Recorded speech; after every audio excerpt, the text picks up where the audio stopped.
We're going to switch topics now and lean in on the topic of behavioral health in Northern Colorado. We're so fortunate to be joined today by two tremendous women. The first is Laura Walker. She's the Human and Economic Health Director for Larimer County. And then we also have with us Dr. Lesley Brooks. She's the Chief of Addiction Medicine for SummitStone Health Partners. And she's also the Assistant Medical Director for the North Colorado Health Alliance. She was actually recently named the Medical Officer and Interim Executive Director of our new county facility, has been key in leading the design, development, and implementation of Larimer County's behavioral health facility, which is set to open in 2022. Such exciting path that we are on, and we are so thankful to have you joining us today, Dr. Brooks. The floor is yours.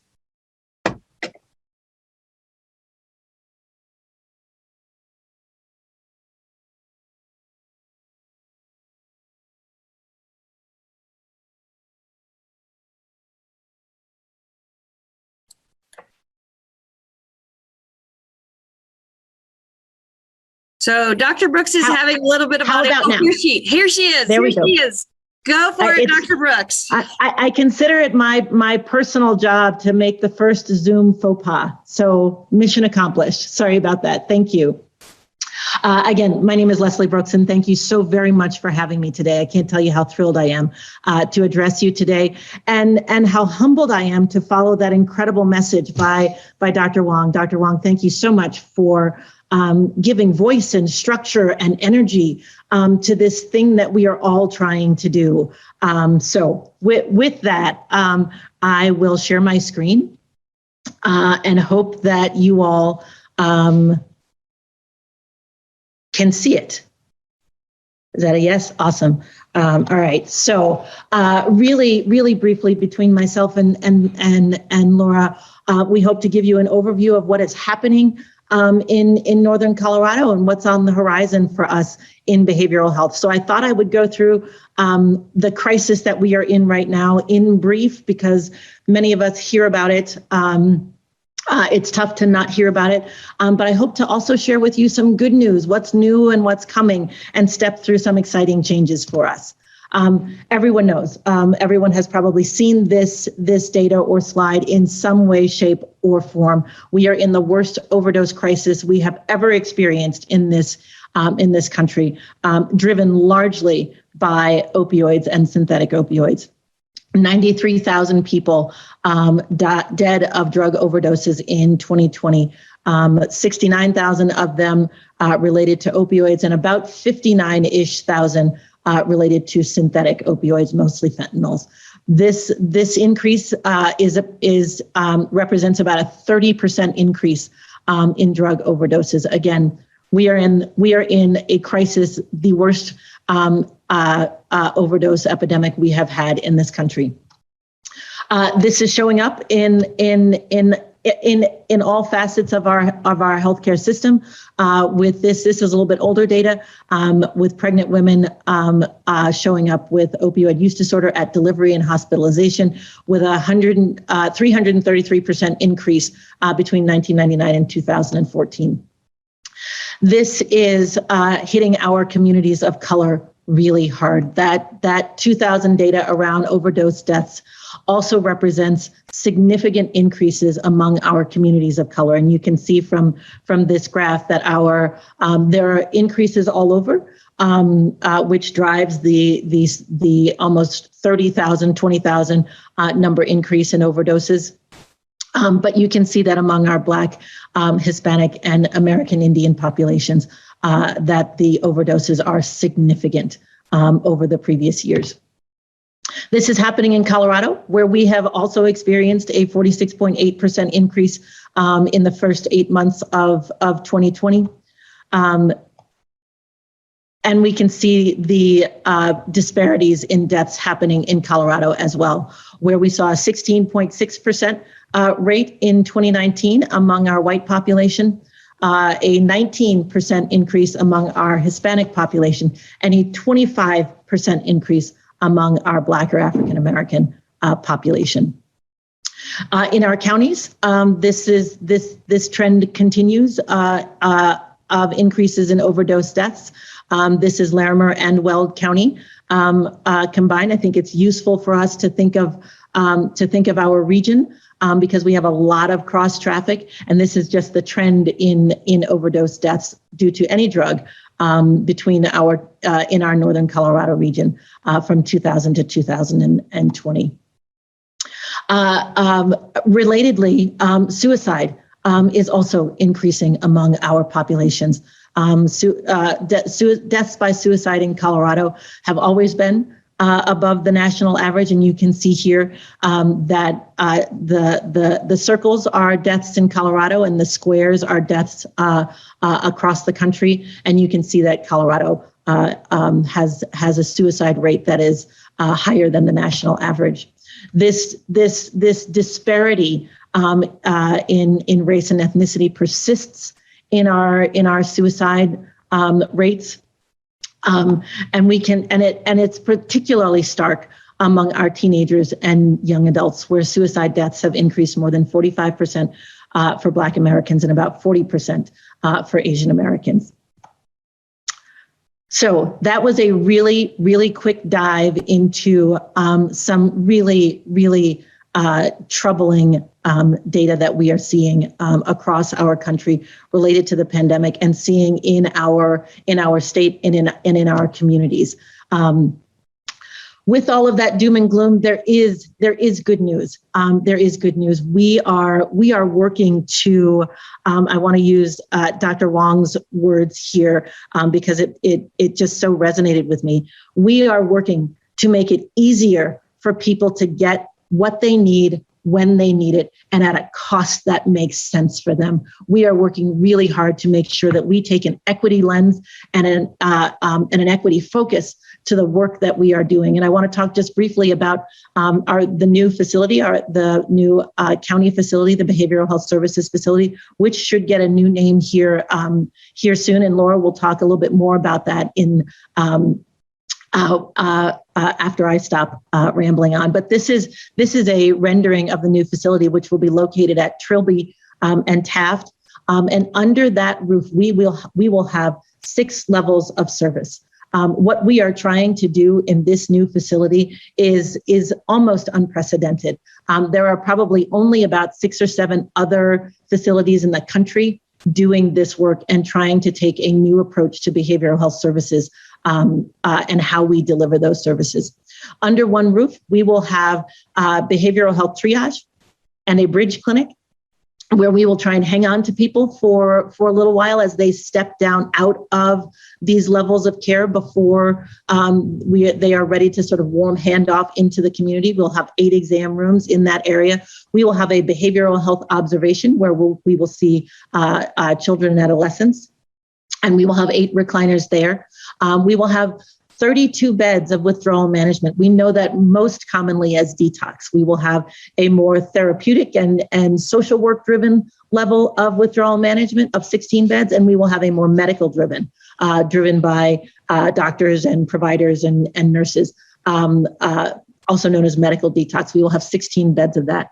We will have a crisis stabilization unit with 16 beds, and we will have an intensive residential treatment setting with another 16 beds, 64 beds of care in this facility to really walk people through a continuum of care for behavioral health services. We will offer medication-assisted treatment throughout these services and really try and break down these silos that we have created between mental health and substance use, as if those 2 things occur in different parts of the brain. They do not. So we will offer medication-assisted treatment throughout the facility, and we will be supported by pharmacy and lab. The behavioral health triage will be a 24/7 walk-in availability to be assessed so that we can put you into whatever level of care makes the most sense for you. We can also safety plan and treatment plan to be able to get you home if that's what is also needed. We anticipate that we will be able to serve all payers in this setting and provide 24/7 provider coverage in multiple areas. We also have Garcia House, which is a new residential facility operated by SummitStone. It is a beautiful facility located at Patton Street and Elizabeth in Fort Collins. There, we have a 16-bed facility that serves clients ages 18 to 65 with 8 double occupancy rooms. It offers the highest level of care at a 3.7 level of care, medically monitored intensive residential treatment, as well as a SAM 3.5 level of care with a clinically or social work driven intensive residential treatment. We also have COSLAW in our region. COSLAW stands for Colorado Opioid Synergy, Larimer, and WELD, which is a community-based care management model of care, where we have a team of about 7 care coordinators who run around Weld and Larimer County supporting people on medication-assisted treatment. We have a network of 7 treatment providers, 4, 5, 6, 7, 8 treatment providers, including 2 federally qualified health centers, 2 community mental health centers, 2 OTPs, otherwise known as methadone clinics, a private addiction clinic, Front Range Clinic, as well as a residency program operated by UC Health. These practices are supported by that team of case managers that I told you about. And we also have incredible partnerships with our local hospitals, with Banner and UC Health, where those care coordinators offer support to folks started on medication-assisted treatment in those settings and offer warm handoffs and rapid follow-up with our network of treatment providers. We also offer our services in our Weld County and Larimer County jails, offering warm handoffs to get people into treatment as they come out of those facilities. At our Larimer County jail in particular, we are offering medication-assisted treatment. Our Larimer County Jail is offering medication-assisted treatment, and we have, and there they have induced or maintained over 1,200 individuals on medication-assisted treatment over the last probably about 18 months or so. COSLAW is supported by an 800 number that is accessible 24/7. Providers call that number, members of the community call that number, affected friends and family call that number to be quickly navigated to services. And finally, we have opioid settlement dollars and American Rescue Plan Act dollars coming into our communities, which offer us additional opportunities to really solve some big problems in our community and bring much needed dollars and resources to the folks in our community to assure that people are getting what they need when they need it at a price that makes sense for them, and really putting a focus on serving those who have been systematically and historically excluded. I hope that wasn't too rapid fire. And with that, I will turn it over to my colleague, Laura Walker.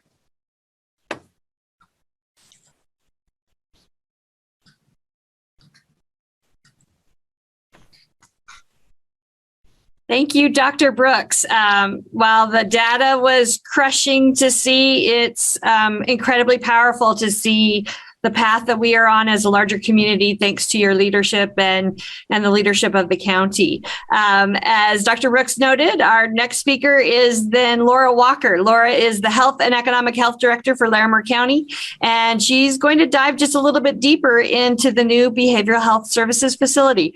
Welcome, Laura.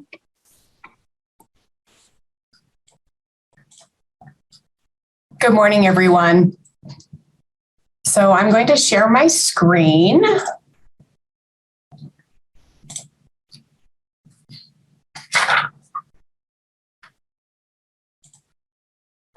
So as Dr. Brooks so eloquently described the needs in our community for this kind of intervention, the gaps that we have in services for mental and behavioral health. I just wanted to do a quick overview of how we got to where we are as Larimer County. And so our behavioral health department is not just about the facility. On this milestone slide here, one of the things that I didn't put on here because I felt like it was a little negative, 2016 was actually the first time that Larimer County had a foray into attempting to help with this issue. We did have a ballot initiative for a sales tax in 2016. That ballot initiative failed. Not by a lot, but it did fail. And we went back to the drawing board at that point with the community. The behavioral health master plan that had been created by the community and in joint partnership with the county was revised, and we had a lot of lessons learned from that first ballot initiative, and in 2018 we were successful. So the community understood the need by that point, supported the ballot initiative, and now we have the 0.25 sales and use tax that is in effect for 20 years from 2018. So we established our Behavioral Health Services Department as a county department in 2019. We quickly established 2 advisory committees in that first year, making sure that there were other eyes besides just county government on the utilization of these funds. That was a commitment we made throughout the campaign to get the ballot initiative passed. So we established the Behavioral Health Policy Council, which is made up of elected officials or their designees from across the county, and our Technical Advisory Committee, which is made up of service providers that are experts in the behavioral health space so that they can help us figure out the best tie from services to outcomes to spend our monies on. We have a grant program that's been in effect since 2019. In 2019, we distributed $1 million to providers to serve some of the gaps in our community. Then in 2020, that amount raised to $2.5 million, and that amount has continued in 2021 and will continue into 2022 and 2023. With regard to the facility itself, I'm going to go into a little bit more about the timeline for that in just a second here. So this is a rendering of the front of the design of the behavioral health facility. It is going to be a Larimer County owned facility, but we are not going to be the operators of the services that are delivered from that facility. We are building at Taft and Trilby, so outside of any city limits. It was important to us to make sure that we had adequate access, so we weren't focused necessarily in any one municipality in the county, since this is going to be not only a county facility, but we expect some regional attention and referrals from around the area too, where some of these services might not exist in the same form or capacity that we're going to have at this building. It is a 40-acre plot. That includes this facility, but also we are planning for future growth, and we're hoping to have ancillary services that are related to behavioral health and recovery in this campus model. So we'll be looking at that after the facility's been up and running and we see what the other needs are that could be accommodated on that property. We did do our design work very intentionally with emergency response providers to make sure that this facility can meet the needs of families bringing in someone in crisis, people coming themselves wanting assistance, but most importantly, our emergency response providers, ambulance, law enforcement, and so forth, that many times are dealing with these issues, as Dr. Brooks talked about with the coastlaw model and how important that partnership is. We also incorporated trauma-informed design into everything that this building is going to be providing to make sure that it is as much of a healing, welcoming, and peaceful place as you could expect, given that the folks that are going to be utilizing these services are going to be in crisis, at least at the point of entry to the facility. So just to give folks a sense about where we are in the process, you can see here again, I kind of timelined out when we received the approval from the voters to have the sales tax, when we began planning and design. So it was in 2019, we did a request for proposal to have service providers apply, and SummitStone Health Partners was selected as our primary provider. They will be partnering with UC Health for many of the strictly medical and pharmaceutical types of interventions that'll be available at the facility. We began construction.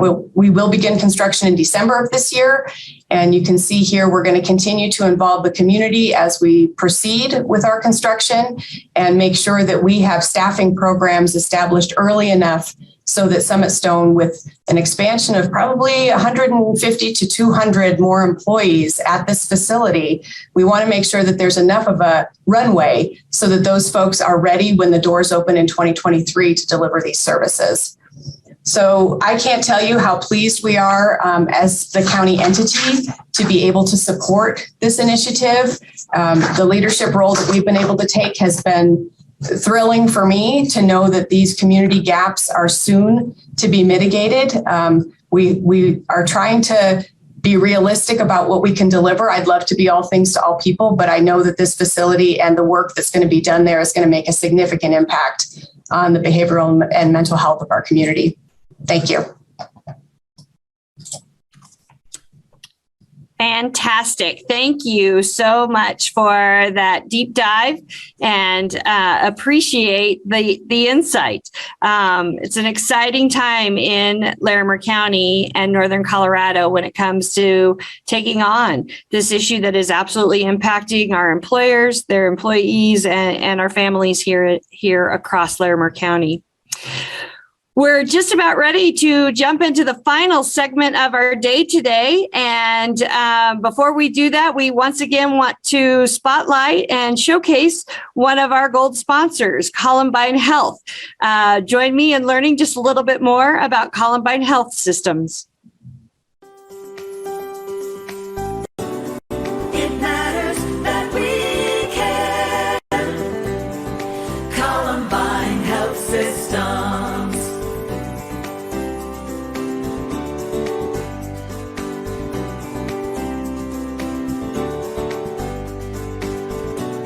It matters that we care. Columbine Health Systems.